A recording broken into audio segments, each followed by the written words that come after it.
Assalamualaikum warahmatullahi wabarakatuh. Innal hamdalillah nahmaduhu wa nasta'inuhu wa nastaghfiruh wa na'udzu billahi min syururi anfusina wa min sayyiati a'malina may yahdihillahu fala mudhillalah wa may yudlilhu fala hadiyalah.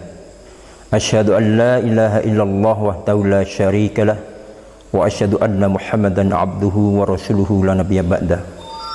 Allahumma salli wa sallim ala nabiyyina Muhammad. Qala Allah ta'ala fi kitabihil karim, a'udzu billahi minasyaitonir rajim. Bismillahirrahmanirrahim. Ya ayyuhalladzina amanu taqullaha haqqa tuqatih wa la tamutunna illa wa antum muslimun. Ya ayyuhan nasu taqu rabbakumul ladzi khalaqakum min nafsin wahidah wa khalaqa minha zawjaha wa bassa minhuma rijalan katsiran wa nisaa'a wattaqullaha alladzi tasaaluna bihi wal arham innallaha kana 'alaikum raqiba. Ya ayyuhalladzina amanu taqullaha wa qulu qawlan sadida yuslih lakum a'malakum wa yaghfir lakum dzunubakum wa may yuti'illaha wa rasulahu faqad faza fawzan 'azima. Amma ba'd. Alhamdulillahirabbil alamin. Kaum muslimin rahimani wa rahimakumullah. Alhamdulillah, kita panjatkan puji syukur kepada Allah Subhanahu wa taala atas limpahan rahmat Allah Subhanahu wa taala kepada kita semuanya. Limpahan anugerah dari Allah Subhanahu wa taala yang berupa kesehatan, waktu luang, kenikmatan iman dan Islam. Jamaah rahimani wa rahimakumullah, nikmat Allah yang sangat besar ini marilah kita syukuri. Kita bersyukur kepada Allah bahwasanya pada saat seperti ini kita menghadapi pandemik wabah Corona, kita diberi oleh Allah Subhanahu wa taala kesehatan dan juga waktu luang. Ya, tentu saja kita mendapatkan waktu yang luang karena ada pembatasan sosial berskala besar.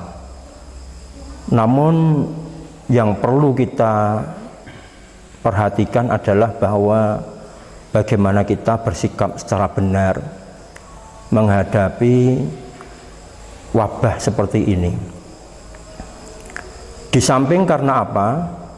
Karena selain kita diberi anugerah oleh Allah Subhanahu wa taala yang berupa kesehatan dan juga waktu luang, kita diberi anugerah oleh Allah Subhanahu wa taala untuk menjadi orang-orang yang bertakwa kepada Allah Subhanahu wa taala.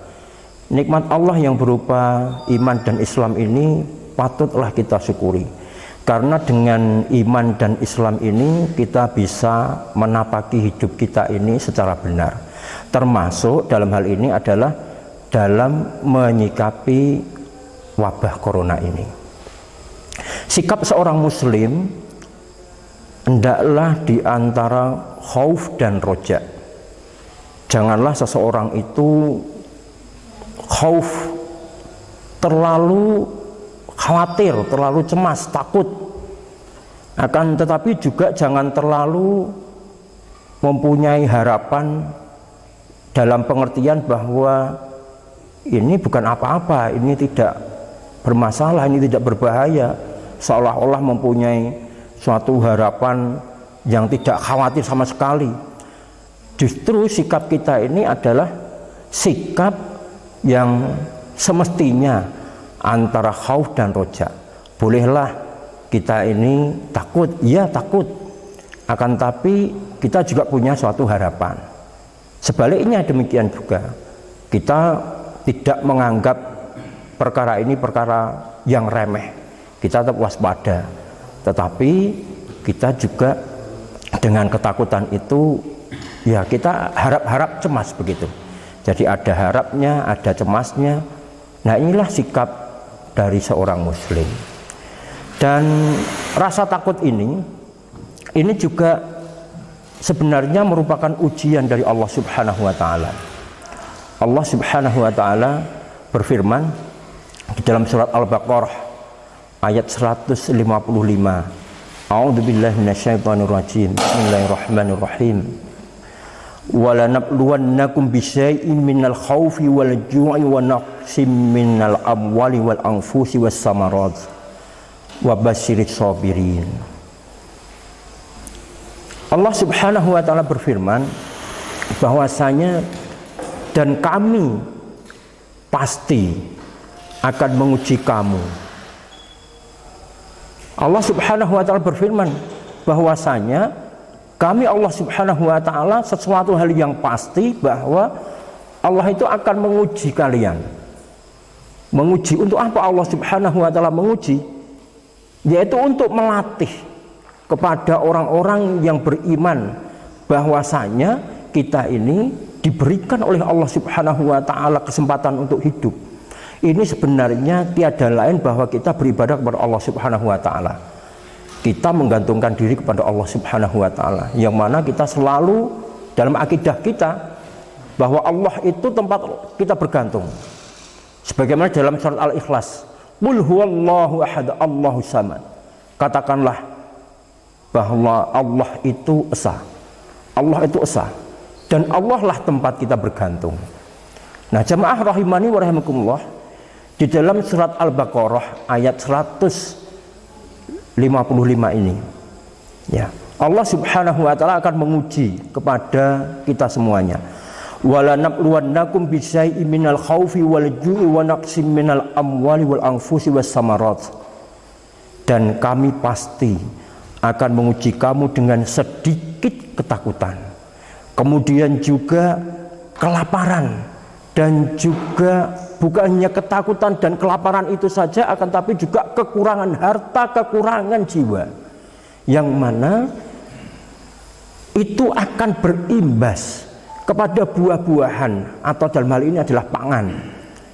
Jamaah rahimani wa rahimakumullah, Allah Subhanahu wa taala menguji kita semuanya agar kita ini terlatih menghadapi berbagai macam masalah. Nah, Allah Subhanahu wa taala memberikan kepada kita sedikit dari ketakutan. Di antara ketakutan yang besar, ketakutan yang banyak nanti, dan juga sepanjang hidup kita itu dilingkupi oleh berbagai macam ketakutan. Tapi bagaimanakah sebenarnya seseorang itu menghadapi ketakutan-ketakutan? Dan memang Allah Subhanahu wa taala memberikan rasa takut agar seseorang itu mempunyai suatu harapan, pengharapan. Kepada siapa berharap? Ya, kepada Allah Subhanahu wa taala. Maka sikap yang benar adalah dengan bersabar. Nah, Allah Subhanahu wa taala menguji kepada kita semuanya, yang pertama sedikit ketakutan, yang kedua bahwasanya Allah Subhanahu wa taala juga akan memberikan kelaparan. Dan siapa orangnya yang tidak takut dengan kelaparan? Kemudian yang ketiga adalah kekurangan harta, kekurangan jiwa, dan buah-buahan. Nah, ini kekurangan-kekurangan yang manusia itu khawatir apa yang dicintai oleh manusia. Dan saat ini kita benar-benar merasakan, coba bagaimana kita pikirkan adanya wabah corona ini, di mana manusia dirasa dirundung dengan ketakutan, ketakutan yang amat sangat. Banyak sekali di antara orang-orang, baik itu di negara mukmin, di negara Islam, maupun di negara non-Muslim atau negara kafir, banyak sekali orang-orang yang ketakutan. Tapi juga ada juga orang yang meremehkan seolah-olah ini tidak terjadi apa-apa. Maka sikap seorang muslim adalah orang yang berhati-hati dalam masalah ini. Nah, jamaah rahimani wa rahimakumullah, kita sekarang ini dilanda dengan suatu ketakutan. Kemudian setelah ini, dengan adanya pembatasan sosial berskala besar ini akan terjadi, bisa jadi, semoga tidak, yaitu kekurangan harta yang disebabkan tentu saja kelaparan. Kemudian kenapa bisa kelaparan? Karena orang tidak bisa bekerja, kemudian orang sangat terbatas geraknya, kemudian akan terjadi gejolak sosial. Yang ini perlu kita mengantisipasi bagaimana gejolak-gejolak ini yang ada di dalam masyarakat ini bisa kita selesaikan, dan tentu membutuhkan partisipasi dari semua pihak, bukan hanya pemerintah saja, akan tetapi juga tokoh-tokoh masyarakat, tokoh sosial, ya, tokoh agama, ya, kita semua untuk bisa mengedukasi kepada masyarakat. Nah, Allah Subhanahu wa taala memberikan kabar, wabasyiris sabirin, dan berilah kabar gembira bagi orang-orang yang sabar. Nah, seperti apa sih orang-orang yang sabar itu? Orang-orang yang sabar itu oleh Allah Subhanahu wa taala disebutkan di dalam ayat selanjutnya bahwasanya orang-orang yang sabar itu adalah alladzina idza asabathum musibatun qalu inna lillahi wa inna ilaihi raji'un. Orang-orang yang bersabar itu adalah orang-orang yang apabila ditimpa musibah mereka berkata inna lillahi wa inna ilaihi raji'un. Sesungguhnya kita ini miliknya Allah dan akan kembali kepada Allah Subhanahu wa taala. Artinya bahwa orang-orang yang bersabar itu bersabar secara benar, bukan hanya pasrah, bukan hanya sabar itu ya udahlah sabar aja tanpa aktivitas, tanpa usaha, bukan. Tetapi sabar itu sabar yang terus-menerus di dalam kesabaran. Sebagaimana firman Allah Subhanahu wa taala, ya ayyuhalladzina amanu sabiru wa sabiru wa rabitu wattaqullaha la'allakum tuflihun. Jamaah rahimani wa rahimakumullah. Allah Subhanahu wa taala memerintahkan sabar dan tetap dalam kesabaran. Artinya sabar itu bukan sabar ada batasnya, bukan, tapi sabar itu terus sabar sejak dari awal sampai dengan yang terus berkelanjutan. Tetapi sabar yang berkelanjutan ini tentu ada progresnya, ada langkah-langkahnya. Nah, disinilah letak kesabaran seseorang, yaitu mengembalikan segala urusan itu kepada Allah Subhanahu wa taala. Maka perkataan orang yang sabar itu mengucapkan inna lillahi wa inna ilaihi raji'un. Sesungguhnya kami milik Allah dan kepadanya lah kami kembali. Termasuk dalam hal ini adanya wabah. Kita meyakini bahwa wabah yang terjadi di sekitar kita sampai di seluruh dunia ini adalah karena kehendak Allah Subhanahu wa taala. Karena ini yang terjadi, kita harus meyakini bahwa ini adalah takdirnya Allah Subhanahu wa taala dan mengimani takdir, baik itu takdir yang baik maupun takdir yang buruk. Sebenarnya takdir itu semuanya baik. Hanya manusia, bahasanya manusia yang mengatakan bahwa inilah takdir yang baik dan takdir yang buruk menurut kita.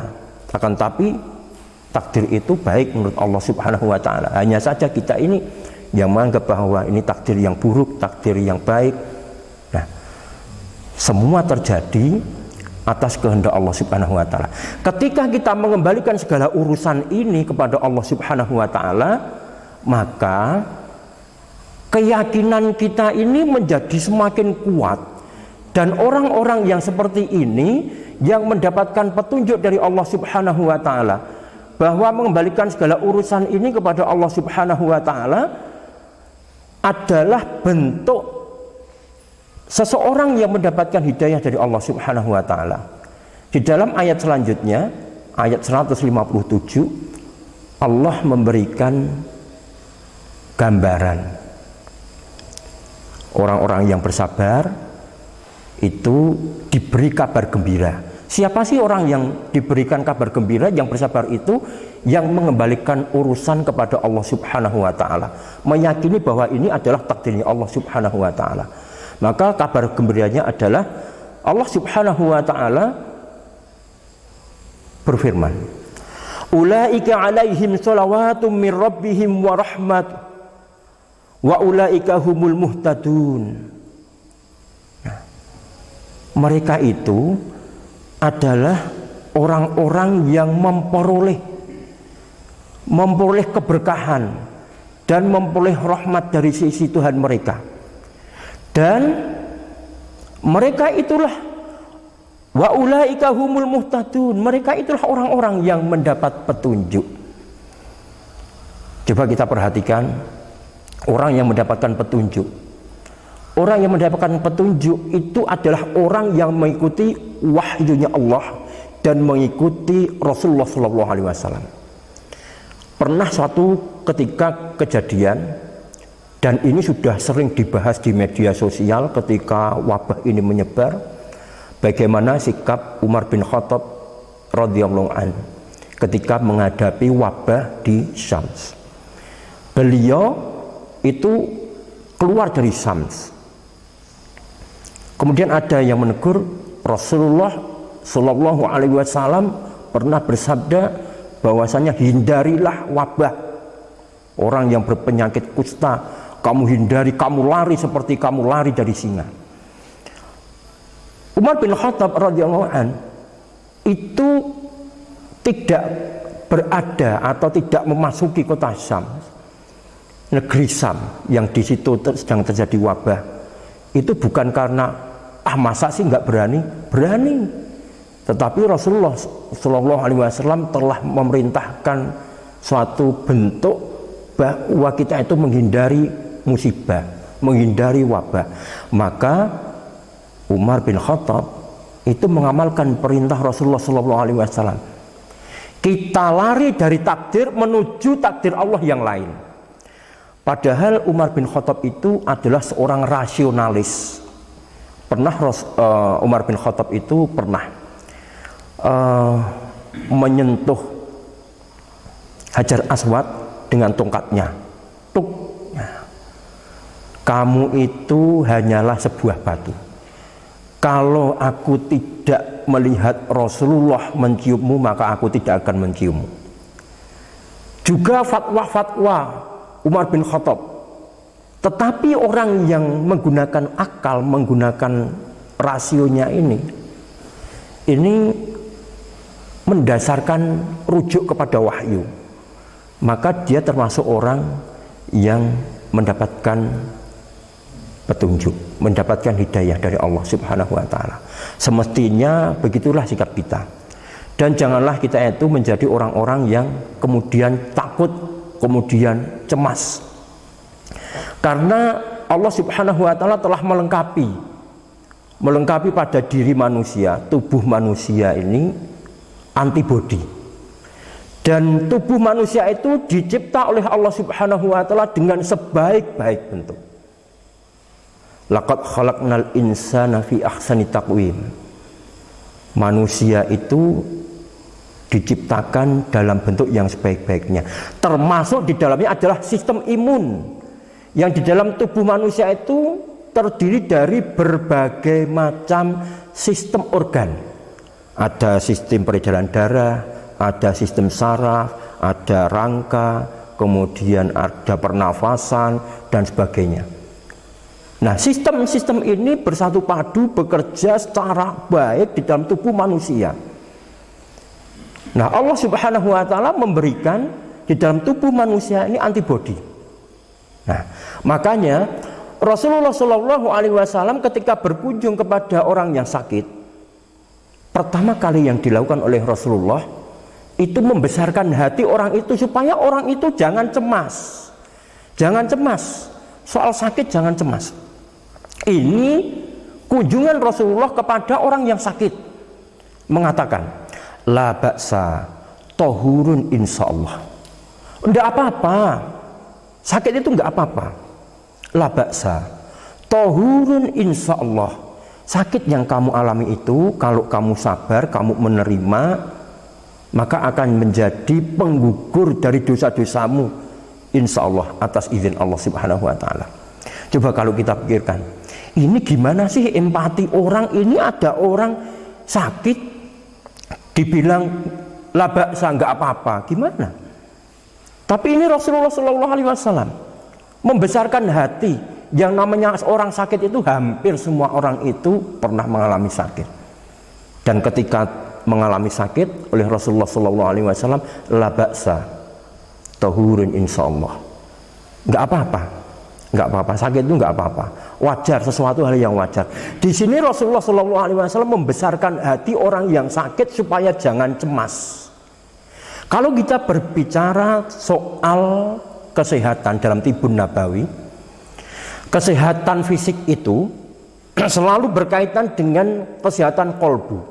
Coba kalau kita lihat dalam kitab Tibun Nabawi, dalam Ad-Da' wa Dawa, itu banyak sekali pembahasan kesehatan itu membahas tentang kolbu. Karena memang kesehatan di dalam Islam itu bukan semata-mata kesehatan fisik, akan tapi kesehatan jiwa. Dan ini dampaknya luar biasa. Ketika seseorang itu mempunyai harapan, maka kemungkinan sembuhnya akan selalu ada. Allah Subhanahu wa Ta'ala berfirman di dalam surat Yunus ayat 57. A'udzubillahi minasyaitonirrajim. Bismillahirrahmanirrahim.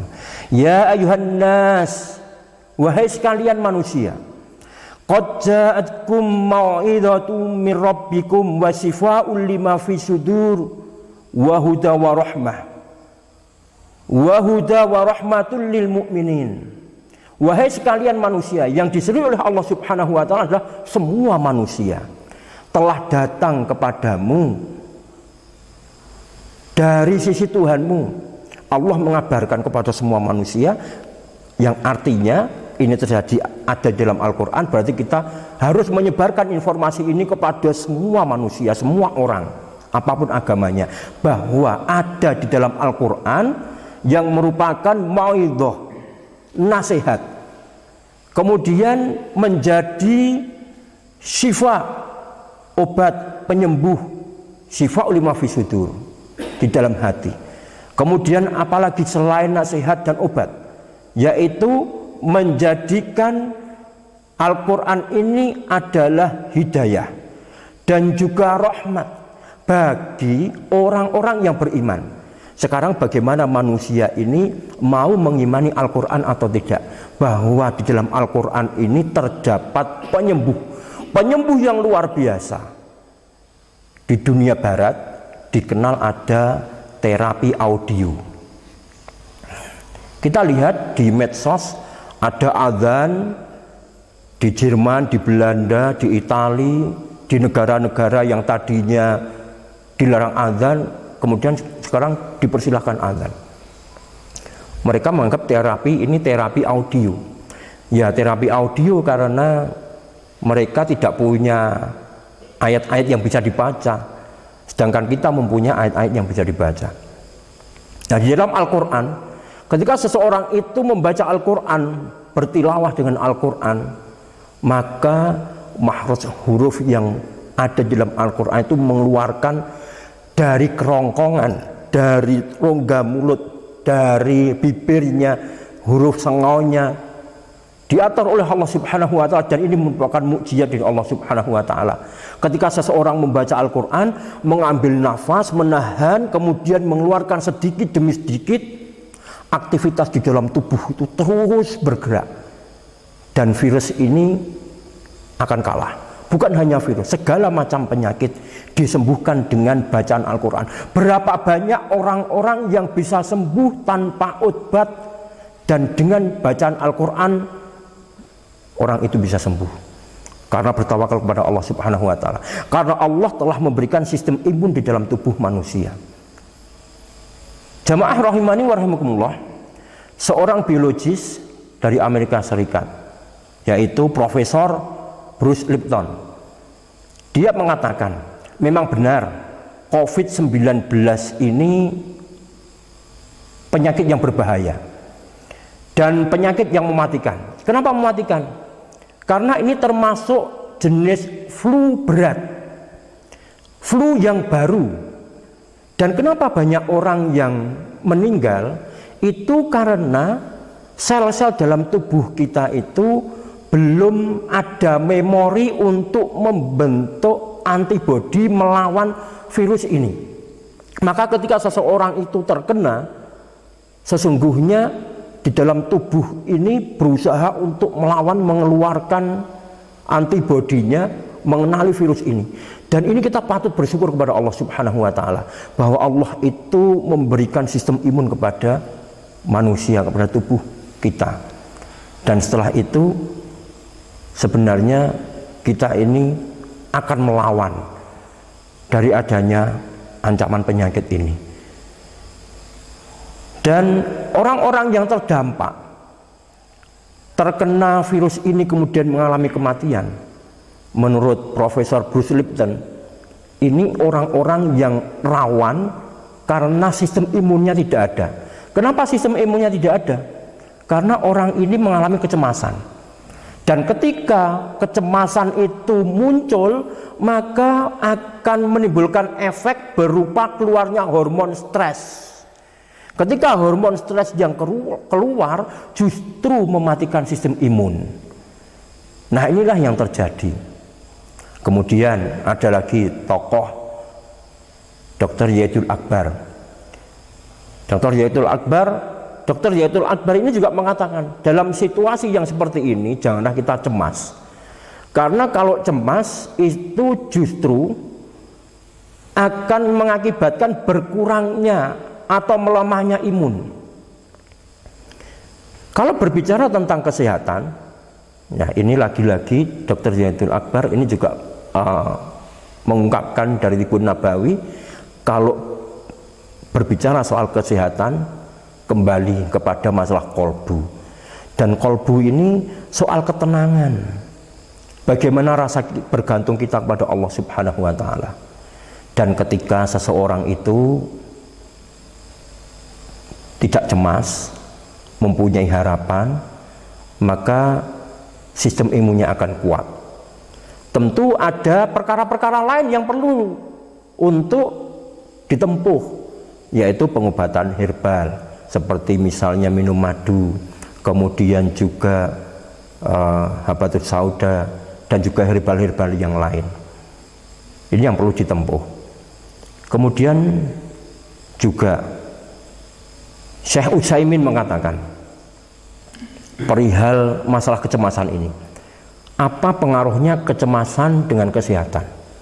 Ternyata kecemasan itu akan menjadikan seseorang itu menjadi tambah parah sakitnya. Justru dengan orang itu berharap bahwa menyadari adanya musibah apapun, termasuk di dalamnya adalah wabah ini adalah musibah, maka bersabarlah. Cara bersabar adalah dengan menempuh dengan ikhtiar, bertawakal. Itulah kesabaran.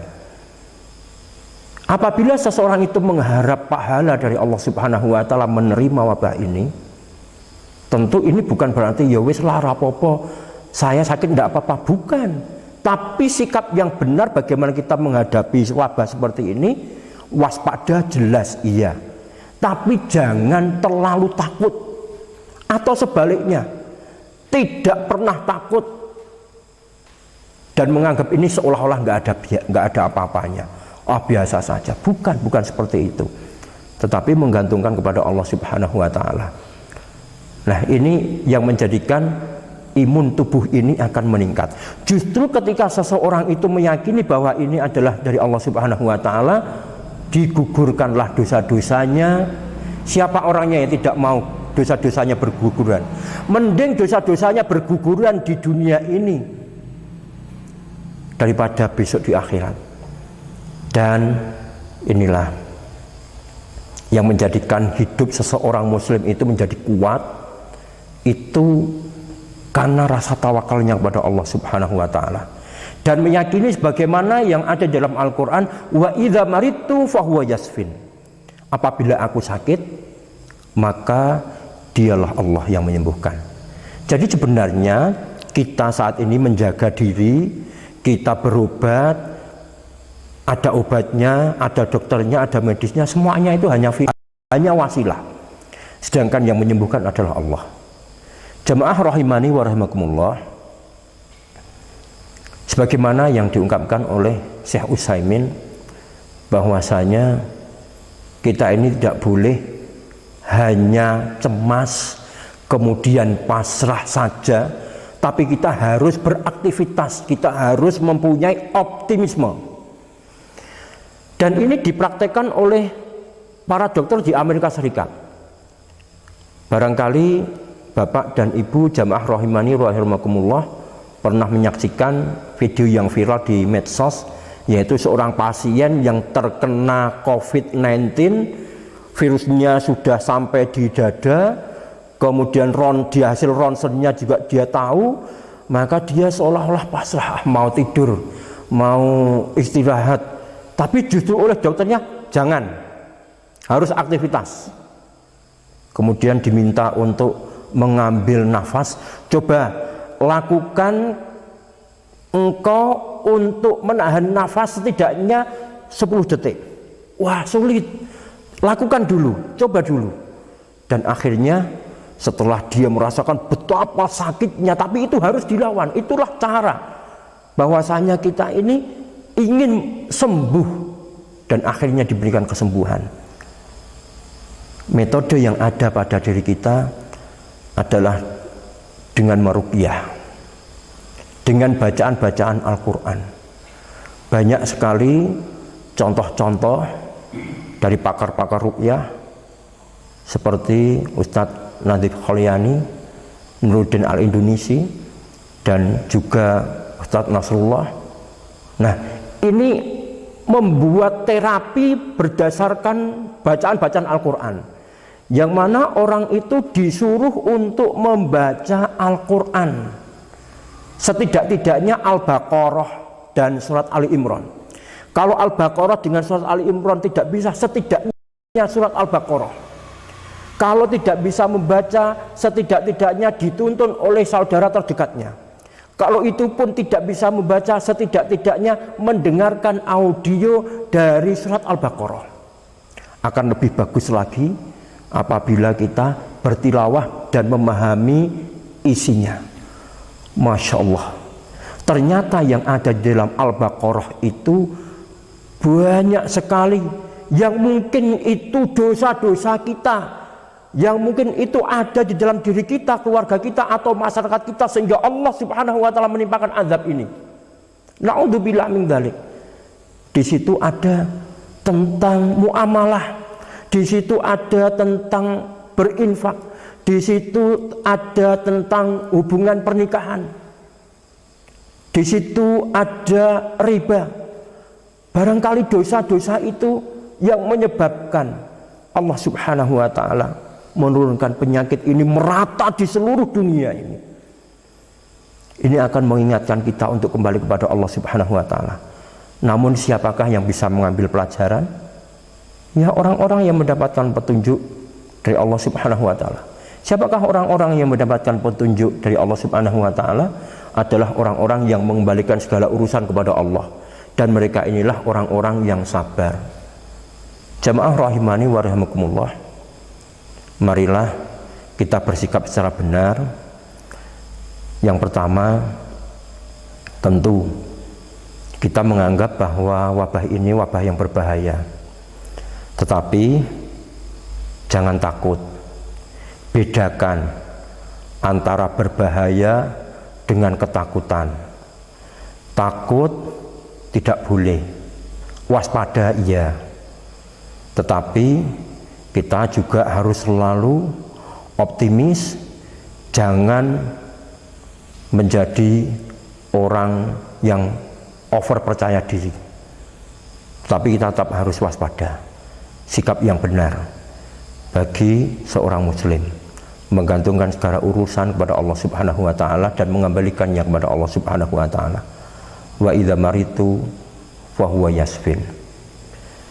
Dan ketika dalam proses penyembuhan melalui ruqyah ada satu sesi yang sangat menentukan dalam keberhasilan ruqyah, yaitu kita muqaddimah dahulu dengan banyak beristighfar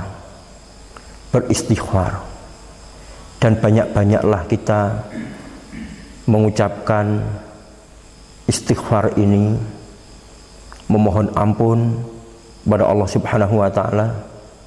Istighfarnya Nabi Adam, istighfarnya Nabi Yunus, yang mana hanya Allah sajalah yang maha suci, yang terlepas dari semua keburukan.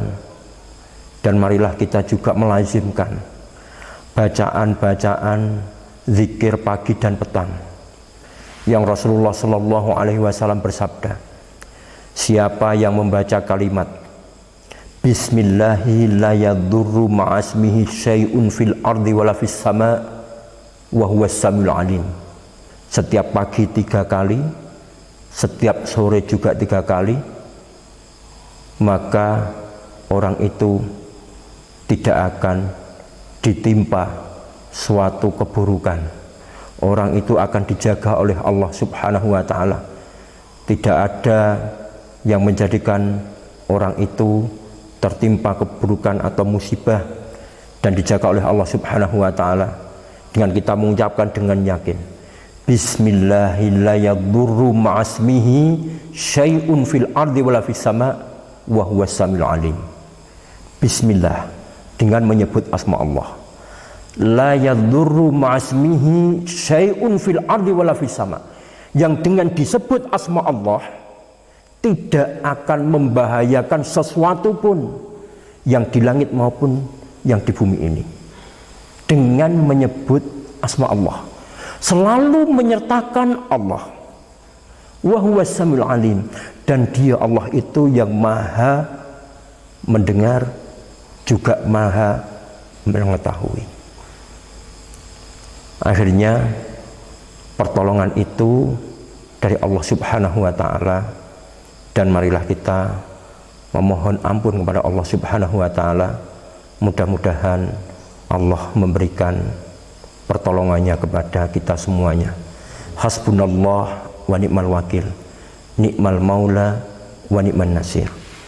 Nasrum minallah wa fathun qarib. Assalamualaikum warahmatullahi wabarakatuh.